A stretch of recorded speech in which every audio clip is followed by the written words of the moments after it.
नमस्कार.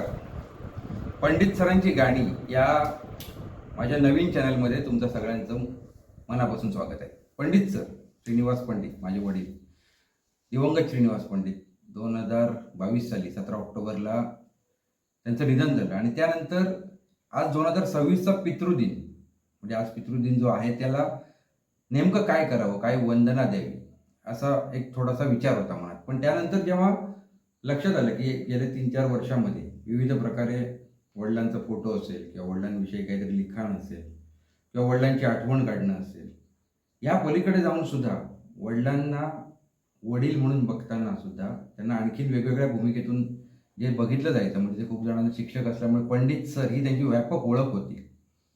आणि बहुतेकांसाठी ते पंडित सरच होते किंवा आहेत आजही, त्यांचा जर विचार केला. आणि आम्हाला बाबा म्हणून जेव्हा किंवा वडील म्हणून आज जेव्हा काही विचार होता, तर त्यांच्यातलं एक महत्त्वाचा दुवा की जो घरच्यांना सुद्धा आणि त्यांच्या विद्यार्थ्यांना सुद्धा, त्यांच्या सहकाऱ्यांना सुद्धा, सहकारी शिक्षकांना सुद्धा किंवा त्यांच्या मित्रांना सुद्धा, अगदी त्यांच्या बालपणीपासूनच्या जो जोडून ठेवणारा एक दुवा होता, तो म्हणजे होता गाणं.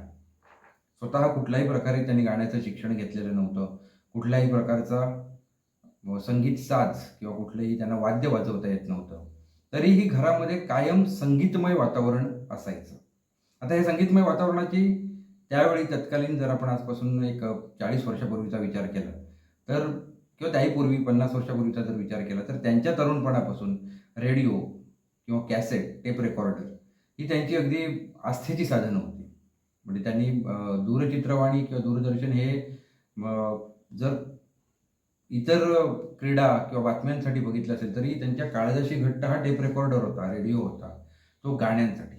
त्यांना विविध ठिकाणी गाणं गा असं सांगितलं जायचं. कुठल्याही प्रकारे तरबेज किंवा कुठल्या गुरुकडे त्यांनी काही शिक्षण घेतलेलं नव्हतं. तरीसुद्धा एक नैसर्गिक किंवा जन्मजात आवाज त्यांना एक लाभलेला होता की जो सर्वांना आवडायचा, घरातही तो आवडायचा.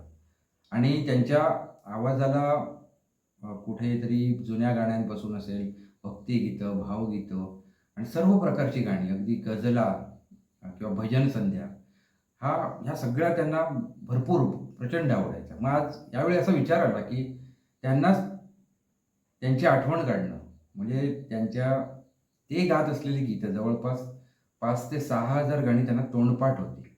म्हणजे हा एक काही हे विक्रम यासाठी नक्कीच नाही सांगत आहे, पण जे आता जेव्हा लक्षात येतं की हे त्यांना सगळी पाठ होती ही गाणी.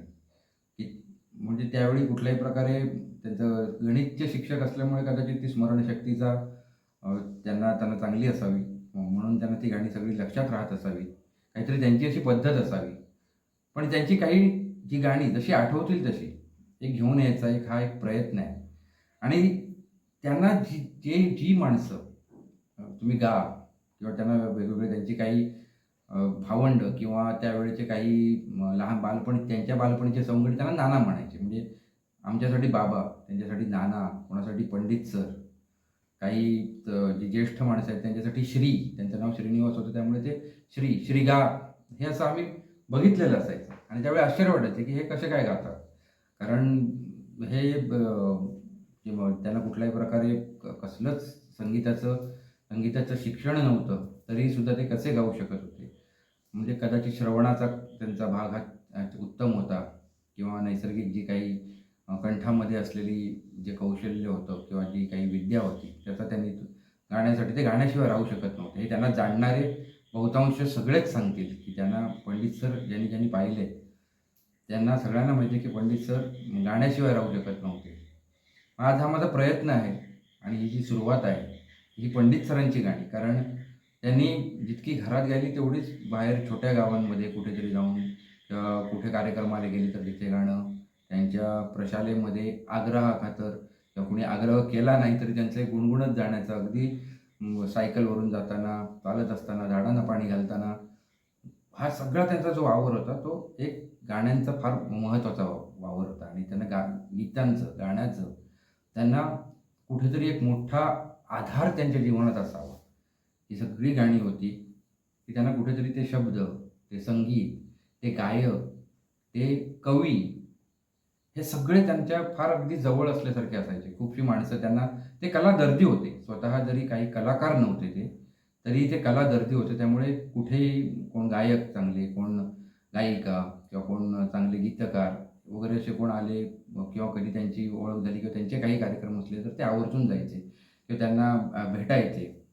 मग ह्या सगळ्याच्या किंवा आमच्या गाण्याची ज्यांना आवड आहे अशांशी त्यांचं फार छान जमायचं. म्हणजे हा पण एक त्यांना जोडणारा खूप त्यांना ह्या सगळ्यांचा विचार करून ही पंडित सरांची गाणी असा एक मनात विचार आला की हा घटक त्यांची गाणी ही त्यांच्या आठवणी आणखीन छान प्रकारे सांगू शकतो, मी जपू शकतो, आणखीन जपू शकतो असं म्हणता येईल. तर आज त्यांचं सर्वात आवडतं, प्रचंड आवडतं, म्हणजे अगदी त्यांची कुठल्याही कार्यक्रमाची सुरुवात करताना किंवा त्यांना एक आवड होती की कोणी विचारलं तरी की पहिलं गाणं कुठलं असावं किंवा पहिलं काय असावं, तर त्यांचं ते हे शिवशंकर गिरिजा तनया हे त्यांना प्रचंड आवडायचं.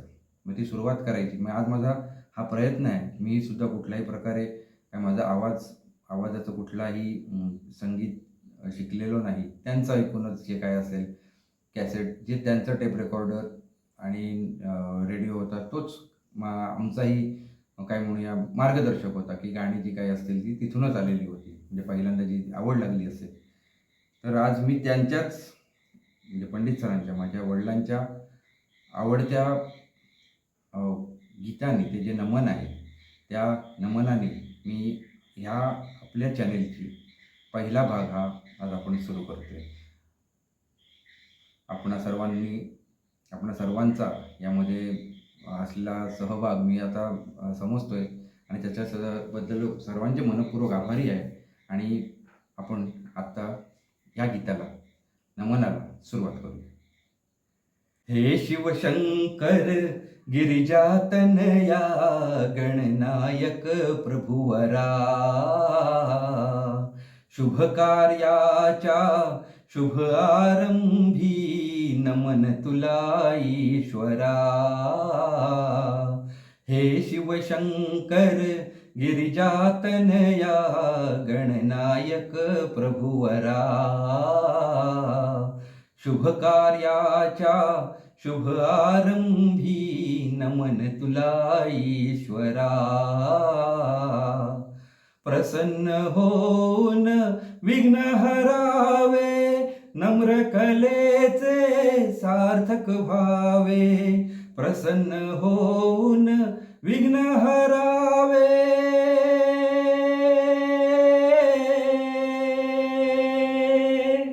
नम्र कलेचे सार्थक व्हावे.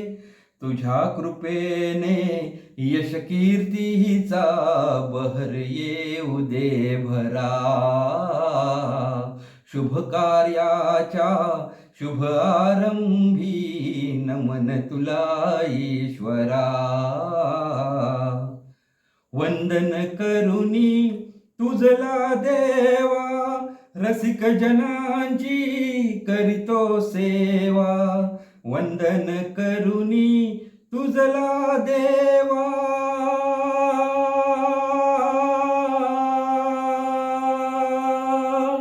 रसिक जनांची करीतो सेवा. कौतुक होऊन आम्हा मिळावा सन्मानाचा तुरा. शुभ कार्याच्या शुभ आरंभी नमन तुला ईश्वरा. हे शिवशंकर गिरिजातनया गणनायक प्रभुवरा. धन्यवाद. आपण ऐकलं हे अण्णासाहेब देऊळगावकर यांचं गीत आहे आणि रामदास कामतांनी ते गायलं. आणि ही जी रचना आहे ही सगळी रचना इतकी फार जवळ आहे हृदयाच्या की हे बाळ पळसुनेंचं जे संगीत आहे त्यामध्ये हे अत्यंत गाजलेलं गीत आहे, गाजलेलं नमन आहे.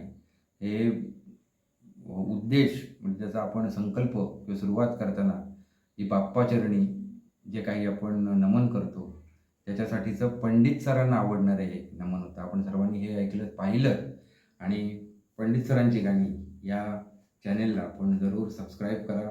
त्यांची आणखीन काही गाणी म्हणजे गाण्यासोबत जोडलेल्या आठवणी पितृजनाच्या निमित्तानं आज 2026च्या पितृदिनाच्या निमित्ताने ही सुरुवात जरी झालेली आहे तरी त्यांच्यासोबत काही आठवणी आहेत की ते जे गाणं आणखीन काही पितृदिनाला अनुसरून असं गाणं होतं ते घ्यायचं होतं, पण नमनाशिवाय पुढे जायचं नाही आहे. हाही भाग त्यांचाच होता आणि त्यांचंच नमन हे बाप्पाचरणी ठेवतोय आणि अर्थातच पंडित सरांनाही नमन करतोय. पण सर्वांनी हा भाग पाहिला म्हणून मनःपूर्वक धन्यवाद.